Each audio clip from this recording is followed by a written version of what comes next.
ನಂಜನಗೂಡು ದೇವಾಲಯಕ್ಕೆ ಹರಿದು ಬಂದ ಭಕ್ತರ ದಂಡು. ದಕ್ಷಿಣ ಕಾಶಿ ನಂಜನಗೂಡು ಶ್ರೀಕಂಠೇಶ್ವರ ಸ್ವಾಮಿ ದೇವಾಲಯಕ್ಕೆ ಭಕ್ತರ ಮಹಾಪೌರವೇ ಹರಿದು ಬಂದಿದೆ. ಇಂದು ಶುಭ ಸೋಮವಾರ ಹಾಗೂ ಪವಿತ್ರ ಗುರುಪೌರ್ಣಮಿ ಪ್ರಯುಕ್ತ ಭಕ್ತರ ಮಹಾಪೌರವೇ ಹರಿದು ಬಂದಿತ್ತು.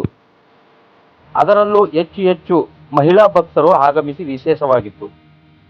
ಸರ್ಕಾರದ ಸ್ತ್ರೀಶಕ್ತಿ ಯೋಜನೆ ಅಡಿಯಲ್ಲಿ ಮಹಿಳೆಯರಿಗೆ ಉಚಿತ ಬಸ್ ಪ್ರಯಾಣದಿಂದಾಗಿ ರಾಜ್ಯದ ನಾನಾ ಮೂಲೆಗಳಿಂದ ಮಹಿಳೆಯರ ದಂಡು ಹರಿದು ಬಂದಿತ್ತು. ಬೆಳಗ್ಗೆಯಿಂದಲೇ ಕಪಿಲಾ ನದಿಯಲ್ಲಿ ಸ್ನಾನ ಮಾಡಿ ಉರುಳು ಸೇವೆ, ಮುಡಿ ಸೇವೆ ಸೇರಿದಂತೆ ವಿವಿಧ ಸೇವೆಗಳೊಂದಿಗೆ ಭಕ್ತರು ತಮ್ಮ ಭಕ್ತಿ ಭಾವವನ್ನು ಮೆರೆದರು. ಭಕ್ತರ ಸಂಖ್ಯೆ ಹೆಚ್ಚಾದ ಹಿನ್ನೆಲೆ ದೇವಾಲಯದ ಸುತ್ತ ದೊಡ್ಡ ಸರತಿ ಸಾಲಿನಲ್ಲಿ ನಿಂತಿದ್ದರು.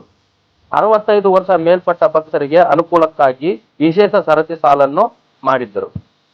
ದೇವಾಲಯದ ಹೊರಗೆ ಸಾವಿರಾರು ಭಕ್ತರು ದೇವಾಲಯದ ಮುಂಭಾಗ ಪೂಜೆ ನಮಸ್ಕಾರ ಮಾಡುವ ಮೂಲಕ ತಮ್ಮ ಭಕ್ತಿ ಭಾವನೆಯನ್ನು ಸಲ್ಲಿಸಿದರು.